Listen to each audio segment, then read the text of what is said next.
সকাল সকালই মিশো থেকে একটা পার্সেল চলে এসেছে। এই দেখো, এগুলো আমার বাচ্চাদের জন্য। তোমরা আবার ভাববে আমার তো একটাই মেয়ে, আবার বাচ্চাগুলো কোথা থেকে এলো। হ্যাঁ গো, তোমাদের সবই বলবো যে বাচ্চাগুলো আমি কেন বললাম। আমার স্টুডেন্টদের জন্য কিনেছি, তার কারণ হচ্ছে ওদের সবার বার্থডে আছে। পড়াই বলে এই নয় যে ওদের কিছু দেব না, শুধু পড়িয়ে শাসন করেই চলে যাও। তবে এটা আমার আজকেকার অভ্যেস নয়, এটা আমার অনেক দিনেরই অভ্যেস বলতে পারো। বিয়ের আগে থাকতেই আমি আমার স্টুডেন্টদের এরমই করতাম। ওদের খুশিটা দেখবো বলে ওদেরকে বললাম চোখটা একটু বন্ধ করতে, তারপরে ওদের হাতে হাতে যখন দিয়ে দিলাম, ওরে বাবা, ওদের মুখ দেখে তোমরা বুঝতেই পারছো যে ওরা কতটা খুশি। আর ওদের এতটা খুশি দেখার জন্যই আমি ওদের জন্য গিফটগুলো কিনেছি। আমি ওদের টিচার বলে এটাই করব না যে শাসনই করব, পড়াটা আদায় করব, কিন্তু ওদের কিছু দেব না, এটা আমি পারি না। আমি আমার মেয়ের মতনই ওদেরকে ভালোবাসি, শাসন করব আবার ভালোবাসবো। যদি একেবারেই শাসন না করি তাহলে আবার ওরা মাথায় চেপে বসবে, সেজন্য আমার একটু হলেও শাসন করতে হয়। তো আমার তরফ থেকে দেওয়া ছোট্ট একটা গিফট। ওই যে আমি একটা জিনিসই সবসময় ভাবি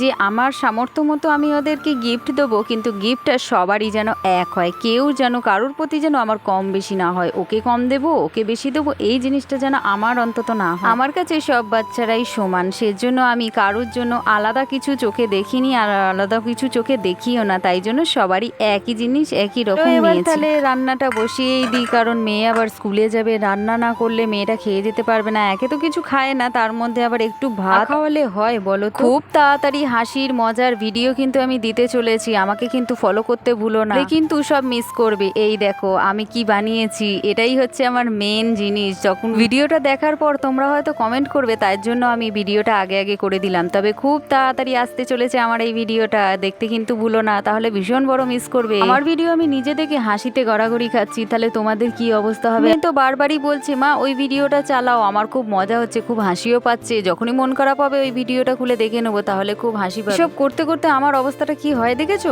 বিছানাটার কি অবস্থা ছিল, এখন আমাকে সব পরিষ্কার করতে হচ্ছে। মানে ভিডিও করতে গিয়ে আমার ঘর পরিষ্কার হয় না, কিন্তু তারপরে যাই ভিডিওর সাথে সাথে তো ঘরটাকেও পরিষ্কার করতে হবে। যদি লোকজন এসে যায় সে তো বলবে আমি তোমার ঘরে ঢুকবো না বাবা, এখনের মতো যাই। অনেকদিন ধরেই বলছিলাম আমার একটু পিজা খেতে ইচ্ছা করছে, কিন্তু দেখো গেলেই তো হবে না, অনেকটা অ্যামাউন্ট নিয়ে যেতে হবে। আমার এটুকু ভালো লাগে না যে শুধু শুধু একটুখানির জন্য এতটা টাকা নষ্ট করব। তবু এইটা কারণ আমরা মধ্যবিত্ত, কারণ একটু বেশি টাকা খরচা হলেই আমাদের আবার খারাপ লাগে, কারণ পরের দিনের জন্য আমাদের চিন্তা করতে হয়। সেজন্য শুধু শুধু এই টাকাটা নষ্ট করতে ভীষণই গায়ে লাগে। যদিও খেতে ইচ্ছা হলে তখন আর কি করবে, একটু তো খেতেও হয় মাঝে মধ্যে। তো যাই হোক, কখনোই আমরা বাড়িতে বসে অর্ডার করিনি। সেদিনকে প্রথম বললো চলো আজকে নয় আমি অর্ডার দিয়ে দিচ্ছি, ছোট দেখে নিচ্ছি, বেশি অ্যামাউন্টের হবে না। যাই হোক, তাও দেখলাম 178 টাকা হয়ে গেছে। আমার মনে হচ্ছে যে অনেক টাকা যেন চলে যাচ্ছে, শুধু শুধু এইটুকুনি খাওয়ার কি নষ্ট করে দেবো। ও আমাকে বললো এত ভাবলে হবে না, মাঝের মধ্যে তোমার খেতে ইচ্ছা যখন করেছে তখন খেয়েই নাও। আর কখনো তো বাড়িতে বসে অর্ডার দিইনি, তাই প্রথমেই আমার বাড়িতে এলো অর্ডার। তোমাদের জন্য তো রাখা হয়নি, তাই বাবা চলে যাই, আর বাড়াবো না।